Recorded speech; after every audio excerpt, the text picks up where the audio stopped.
Oh, just feel so blessed right now. And so many faces that haven't seen in a long time. And so many faces that I knew before I became we. And have been such a blessing in my life, and then so many since. So my name is Shannon. I'm a grateful believer in Jesus and recovery for drugs and alcohol. Hi, I'm Emily, and I'm a grateful believer in Jesus, recovering from codependency and food issues. And I just want to say thank you so much for the people here. You're going to see unfamiliar faces, but they're all part of our story. So thank you. Oh, thank you. I need those to wipe the sweat away. Yeah. What are friends for? I went to go get some over by the window and he took them. I'm a sensitive guy, what can I say?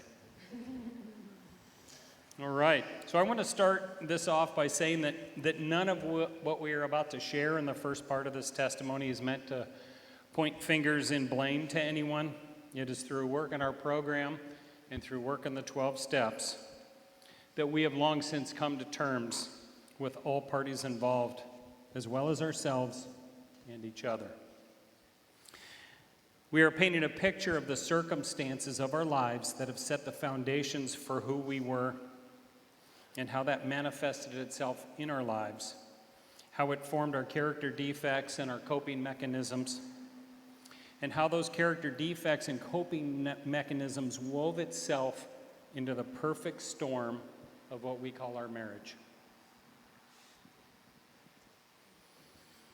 Let's start in prayer. Lord, we just thank you so much for every person in this room. We thank you for how much you love us, everything you've done for us, and how you work in our lives when we trust in you, Lord. And we just pray that our experience, strength, and hope may be of encouragement to somebody in here, Lord. Just pray that you open our minds and open our hearts. Amen. Amen. I was the middle child of 3. My sister and I were adopted as babies. My parents were both very busy. My dad was always working, and my mom left us every week to go back to school. She would come home on the weekends. Most of all, our care was from babysitters. My parents separated when I was 6 years old, and my mother took both me and my sister to California to live, while my father and brother stayed in Connecticut. We moved a lot, and I went to many different schools. I longed to fit in and be accepted, but it seemed all the friends I picked were ones that would bully me. My mom married again, so now I had a new stepfather and a stepsister. I was molested at 2 different times in my life. The first time I was around 7 years old, and the next time by a close friend of the family a few years later. I suffered from an extreme lack of trust of everyone around me, especially by those in my family that were supposed to protect me. I felt alone, afraid, and insecure. The trauma and stress left me unable to focus, so I struggled with my schoolwork, and I began to feel dumb and even more insecure.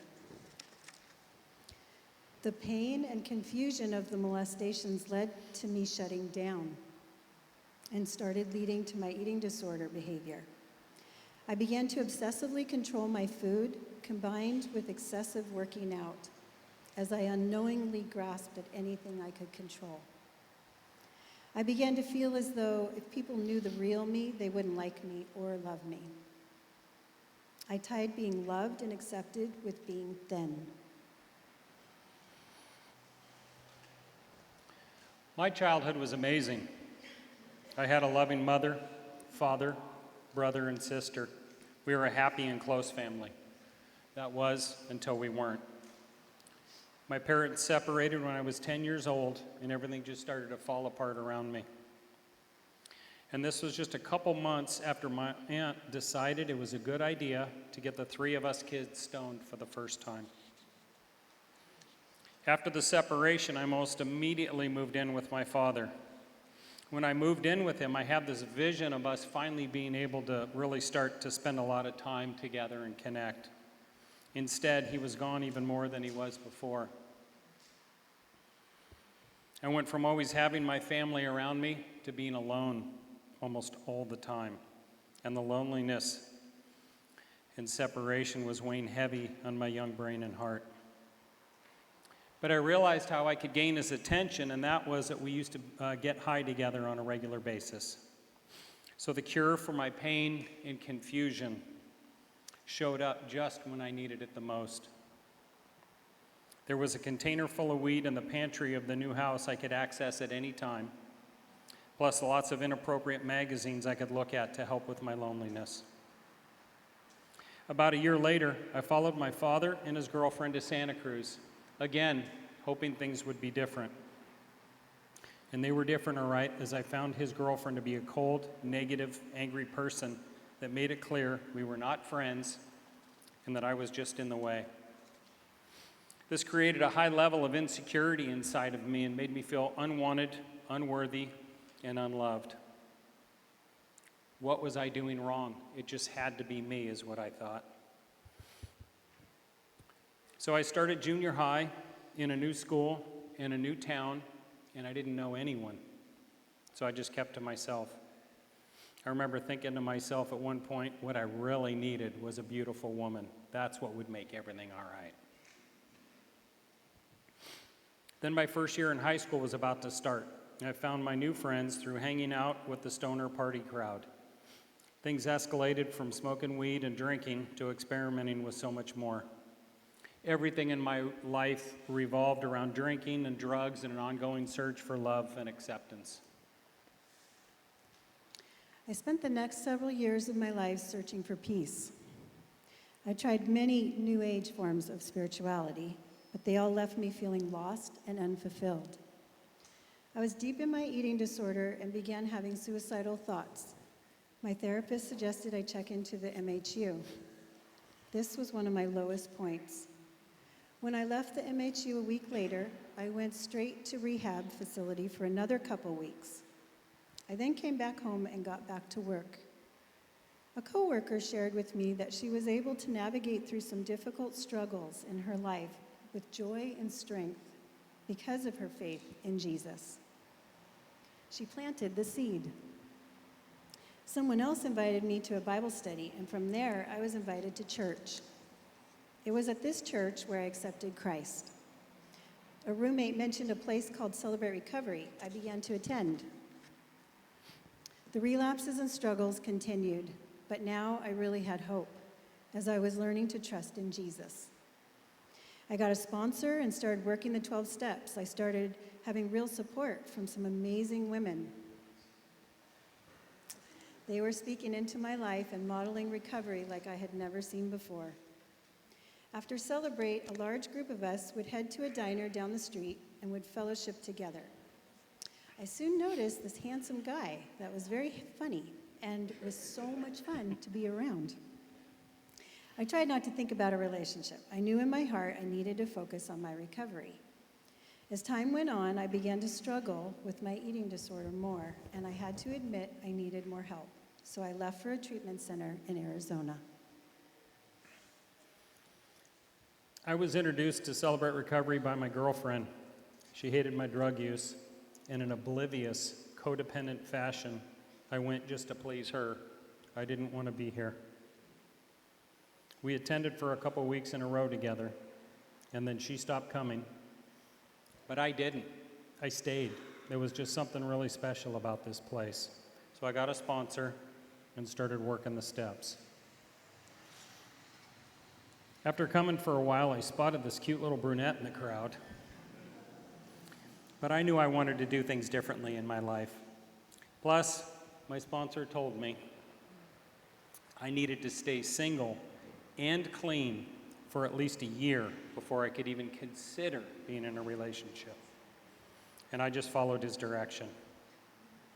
And a while later, my sponsor and his fiance got married, and I was invited. And I know you know who was going to be there. So we hung out a little bit, and we danced a little bit. And we were standing together as the newlyweds drove off on their honeymoon. And then we went to Vallarta and shared a plate of nachos together. So Tim and Jen's wedding was our first date. We just remained friends, though, and we only saw each other at CR. Then one night after leaving the diner after CR, Emily pulled me aside and said she was having trouble and needed to go away for a while. While she was gone, I just continued to work the steps and to go to church. And as my faith and my understanding grew, I accepted Jesus as my Savior and was baptized. After I returned from the treatment center, I went back to CR to celebrate recovery and started working the steps with my sponsor and attending church. I began to feel much stronger in my recovery and my faith. The treatment center really helped. I would see Shannon. We would hang out with our Celebrate Recovery friends as we grew our friendship. After being home a while, the woman I lived with came to me one morning and said, "You need to go out to your car right now." So I went out to find a rose with a note tied to it. And the note read, "Your beautiful smile brightens my day. From your secret admirer." Hold on a second. Wow, a little warm there, honey? I know. Hot flashes. Have you seen this smile? How could it not brighten your day? I was almost positive I knew who it was. I hoped I was right, and I was. We started to hang out more. We would do things on the weekends together, and he would bring me flowers to my work.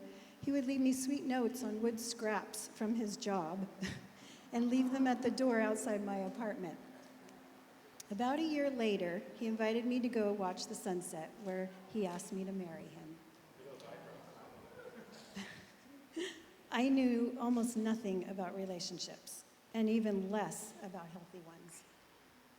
I just knew I did not want to repeat what my parents did, or anything I did in the past. But I had the Lord in my heart, and so did he, so I knew we had a chance. Telling me there's a chance. Like Emily said, we took things slow, and a year later we got engaged.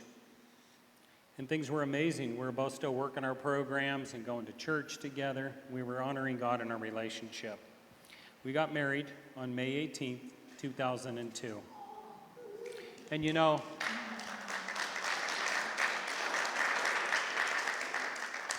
and at our wedding, as we were being married, one of the songs was Amazing Love that Jen played for us tonight. So she's getting me all choked up before we even start.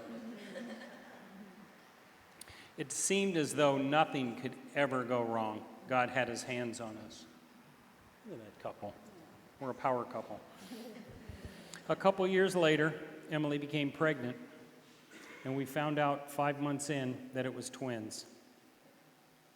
We had so much love and joy and bonding together while we awaited the arrival of our babies. At the hospital, after the kids were born, Emily was afraid to leave. Something changed in her. Of course, there was change, right? We had twins. Our life became instant insanity. But there was something else. And that something else began to play out in our lives little by little. I was extremely codependent and seeking approval from my husband. After we married, I struggled with my role as a wife. I didn't know how to cook or keep a clean, orderly home. I would get depressed and shut down. A couple years later, our twins were born. We were both overwhelmed and sleep deprived. Yeah, there they are. You look exactly the same. I was prideful about parenting, thinking my way was the only way, forgetting that God joined us in marriage to be a team, that both our skills were needed to do this God's way. I was living in fear from my past trauma, and I began trying to control everybody and everything. I was overprotective of our children to the point of disrespecting my husband, and I would ignore his leadership.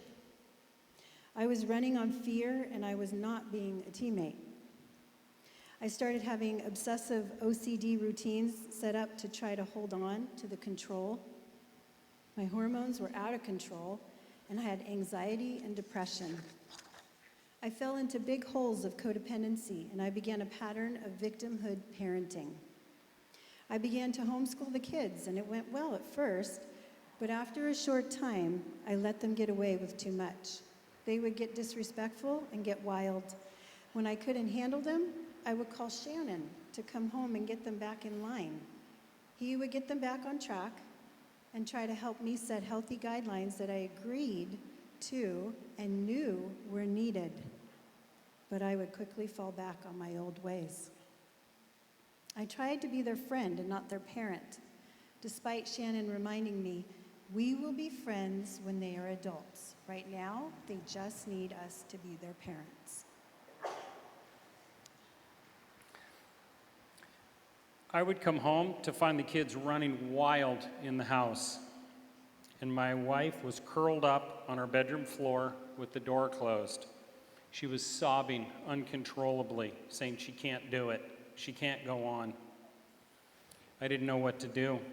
I supported and encouraged her the best I could. I would take over caring for the kids when I got home, just to give her a little bit of a break. But I had to work, and so there was only so much I could do. My one escape was my mountain biking. That was until I crashed and completely shattered my collarbone. We had no insurance, and the bills started piling up quickly. Our savings ran thin. With my arm in a sling and not being able to work, the surgeon said my collarbone needed 3 months to heal, and it would be stronger than before the break. So finally, after 3 long, agonizing months, I was ready to work again. And I reached up to grab some lumber off my truck, only to experience shooting pains in my shoulder. The x-ray revealed that the surgery had failed and the titanium plate in my arm had snapped. I was back at square one, thinking another 3 months at least, and how would we pay for another surgery? What now? I was overwhelmed and depressed. I had to work, or we wouldn't be able to feed ourselves. And I did the best I could with one arm. Then suddenly, our 3-year-old daughter started coughing nonstop. The coughing turned to pneumonia, which led to an ICU visit and a $12,000 bill for a one-night stay. We found out she was reacting to black mold that I had discovered behind the walls in our shower. At that point, our savings were gone, and we started to put everything on our credit cards just to survive. I put our bathroom back together in the evenings and after work. It took a long time, but we did it. At the same time, I was just finishing up a remodel I was doing for a client. And as that was wrapping up, the financial crisis of 2008 hit. There was suddenly no work. Our savings were long gone. The credit cards were maxed out.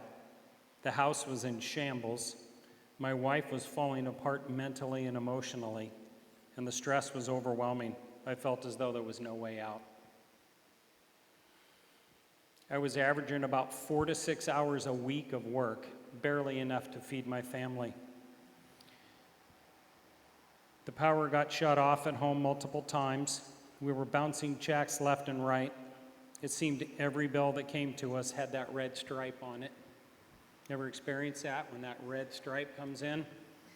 Like, what are we going to do? You just pay for the one that had the nearest shut-off date. We were limping along, and then our daughter started coughing again. This time it was the closet in their room. The exterior wall had been leaking for years, and the entire wall was filled with more black mold. I eventually got the closet torn out and then put back together. And by that time, Emily was finally starting to feel a lot better. But then it was my turn. The stress sent my health into a tailspin. I gained at least 50 pounds, and my energy was non-existent.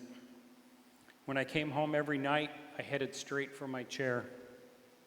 My family needed me, but I was powerless to give much of anything to them. I was exhausted, but when I went to bed, I could hardly sleep. I woke up every morning and felt like I didn't even sleep at all. It was now my wife's turn to care for me. She did her best to help me, but she also had to care for the kids. There was only so much she could do. The issues and the fatigue took its toll, and I began to be angry and resentful. I now rarely went to church, and we had stopped going to celebrate when the kids were young. We had stepped away from that support and from our recovery, thinking at the time that that was the best thing to do for us. And then my wife started to constantly nag me to go to church. I hated church. I felt God abandoned me just like my real father, and he didn't care. My collarbone was still broken. My health was gone. We were completely broke. Our marriage felt like it was in shambles. Through the most difficult times, I began to think, I thought God was on our side, but where did he go? Everything was falling apart around us. But it's not like we didn't do anything to grow our marriage along the way. We did premarital counseling. We saw other counselors. We did parenting classes. I had read so many books on marriage and how to be a good husband. But it was as if we were living in two different worlds. I felt like I didn't even know this person anymore. I felt as though she was battling me at every turn. While all this was going on, I started nagging and guilt-tripping Shannon to come to church. I put a religious bent on everything in hopes of getting him to come back to church with us. I felt rejected and alone. It was like we had separate lives. Around this time, my anxiety was getting worse, and that led to bouts of vertigo. I had a hard time driving or even leaving the house, which actually put more pressure on Shannon because I couldn't hardly take care of anything inside or outside the home. I didn't smile. I was extremely sensitive and emotional. I felt like I was walking around in a black cloud. Then I was invited to a women's Bible study called Bible Study Fellowship. I met a wonderful woman who suggested I read through the Bible in a year. She became my mentor for many years. As I read through the Bible each year, God began to transform my mind and heal my heart. Instead of focusing on my husband, I began to focus on how I can change. My prayer became, "Change me, God."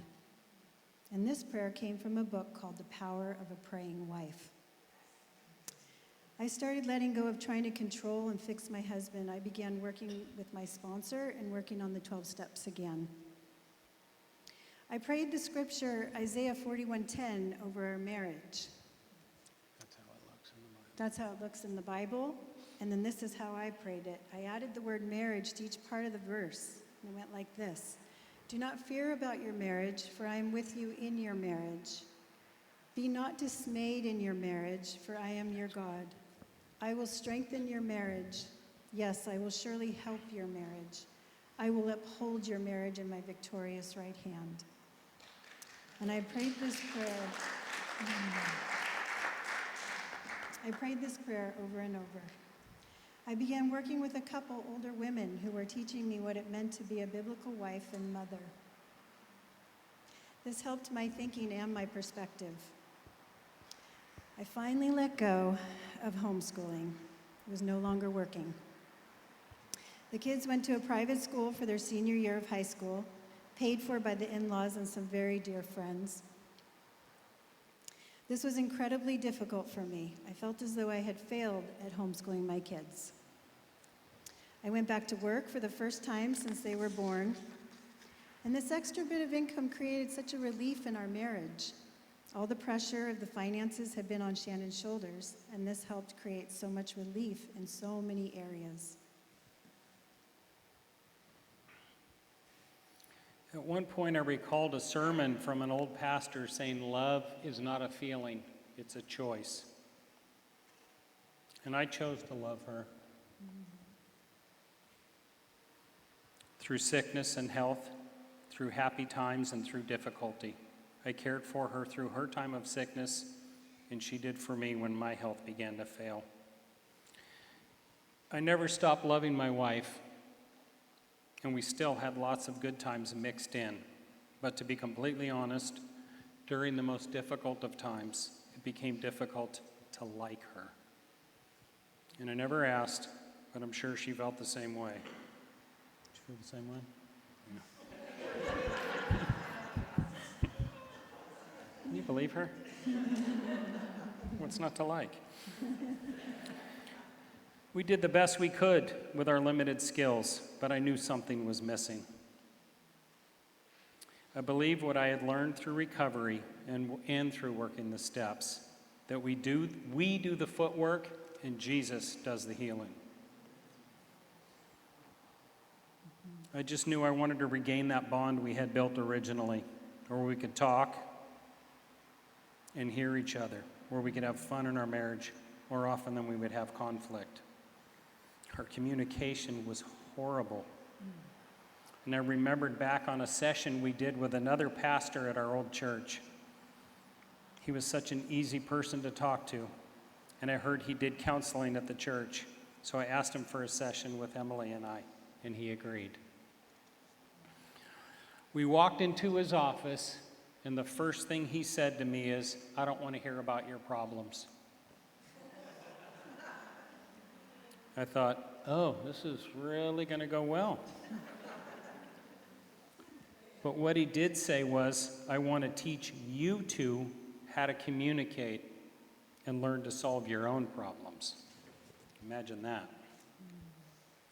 He walked us through a series of practices. We worked on them for half an hour or more, and each time through it, he would give us pointers and guide us. I was to listen to her and then reply back, "So what I hear you saying is..." Then he said something that really hit me. He said, "Don't just parrot back what she is saying. Hear her heart." That was so much more than just hearing her words and repeating them. And that one statement stuck with me. And it was truly the best, most useful, and practical session we had ever had in counseling. And I repeated that in my head many times when we would talk. Hear her heart. But that wisdom, as well as so much of everything I learned over the years, all the books, the podcasts, the seminars, the counseling, I lost it along the way. I let the stress and the difficult times change me. I thought to myself, I have failed my family. I failed my wife as a husband.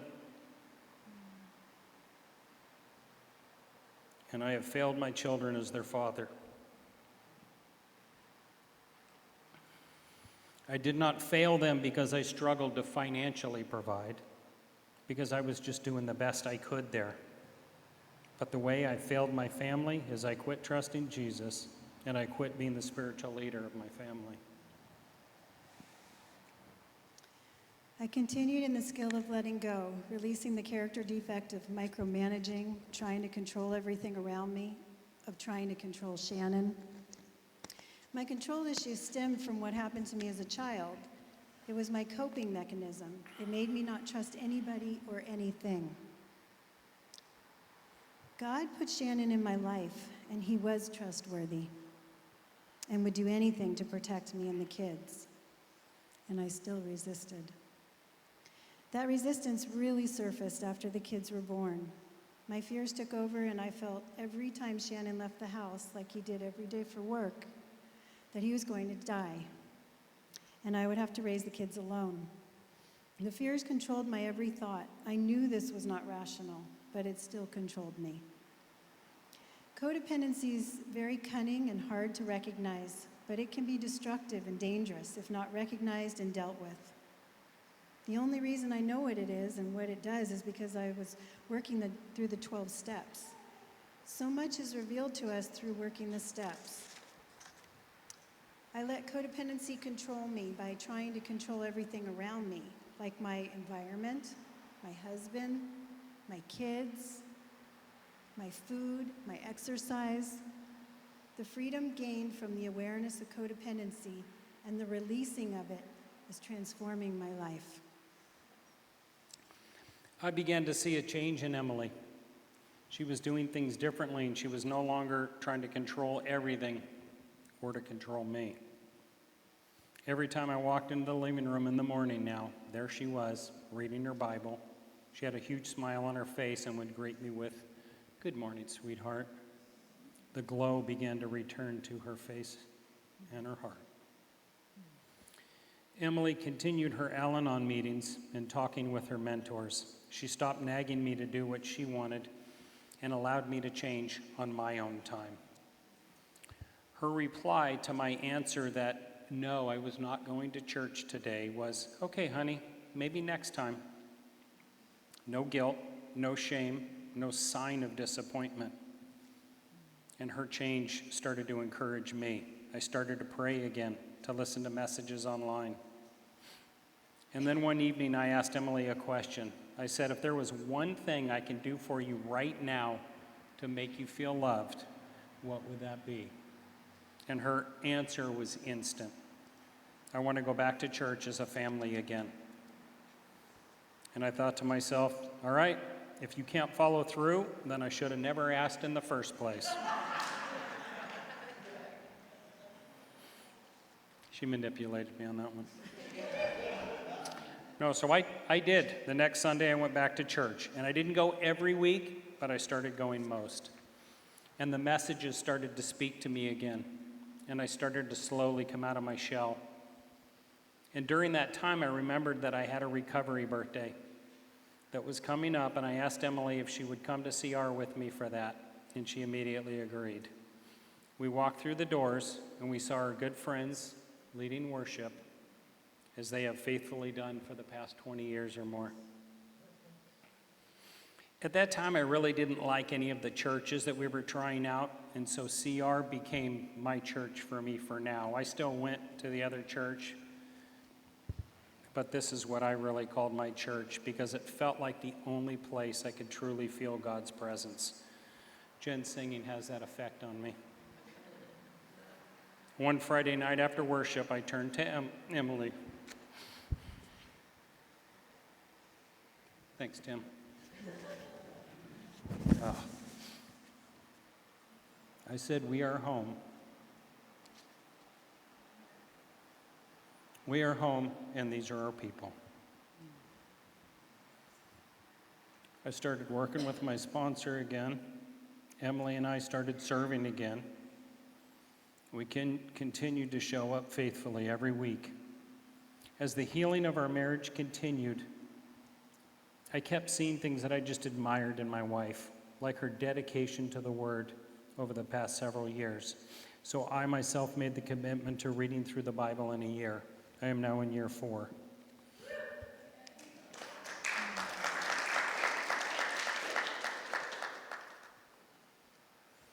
Something came to me in this process. When we were in our deepest, darkest times, I felt God had abandoned me, abandoned us. And what I realized that I had abandoned him, he had changed my life so many years ago. And as I became comfortable in my recovery, I stepped away and slowly turned my back on him. I have recommitted my life to Jesus, to serve him in all I do, to trust him in all areas of my life, and most definitely in my marriage. As our marriage started to heal, God was really changing me and blessing my continued work. My heart started to look at things differently.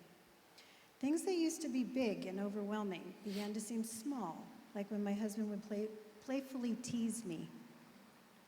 For years, I would take it personally and would be hurt by his words. But slowly, I began to look at it differently. I used to fall apart emotionally. I would get defensive and shut down. But then one evening, he teased me about something, and I gave it right back to him. And we both laughed hysterically. He stopped and looked at me and said, "Now you finally get me." Things in our marriage started to really change for the better. There was forgiveness, acceptance, fun, and lightheartedness. We learned to accept each other right where we were at. I'm so grateful for how we laugh together. Ooh, good catch. How silly and playful we are. We now have fun and enjoy most every moment together. We pray in the morning and the night together and share a gratitude out loud. My husband is the funniest person I know. I try. I can now enjoy his humor instead of run from it. It's not as though everything is perfect. We still disagree. We still get moody, and I think we might even have some arguing from time to time, but we have kindness and acceptance through it all. There are no games, no guilt trips. My hormones are still a bit off, even 21 years after having my kids. This can cause me to be very sensitive, and I don't think things are very funny. I spot this very quickly now. We have a code word that tells Shannon where my head is at, and he instantly turns into the sweetest, most gentle man and holds back from the humor and jokes. He puts me instantly at ease where I feel safe, secure, and loved. Not going to tell you. That's why it's a code.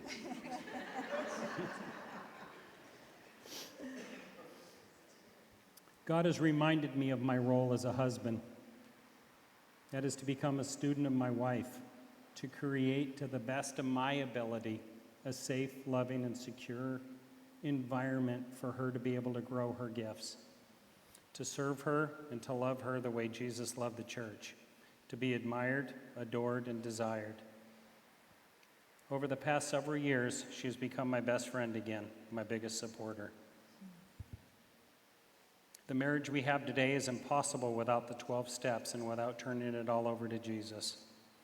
We have learned to laugh at ourselves and our shortcomings. Part of Emily's OCD behavior back then was that she had to make the bed immediately after getting up. The only problem was I was still in it. And I'd be all curled up, and she would start pulling on the covers that I had hooked over my shoulder and across my neck, and I would be awakened by being choked. And this used to infuriate me, mostly because it was during the time where I was getting almost no sleep anyway. So now what I do is I just wait for her. She still does the OCD thing. Now I just wait for her to get up and walk away, and then I get up and I make my side of the bed and I go over and mess her side up. My wife has an incredible heart of forgiveness. Through the years, and there have been many, whenever I come to her and apologize, she always replies with, "I forgive you." She was able to forgive her perpetrators, which released her from that enslavement, and she forgives me. I think of Romans 12:2, where it tells us, "Do not conform to the pattern of this world, but be transformed by the renewing of your mind. Then you will be able to test and approve of what God's will is, his good, pleasing, and perfect will." My wife's learning disability gives her what I will say is a unique take on things. And it used to drive me a little nuts. It still kind of does. But I have learned to be patient and wait till the end. I can now receive her true wisdom and her special gifts that she was blessed with. She adds so much to my life. And I also remind myself as she speaks, hear her heart. My wife is not perfect, but she is perfect for me. God knew exactly what I needed. We now have unity, trust, and love that fills every moment.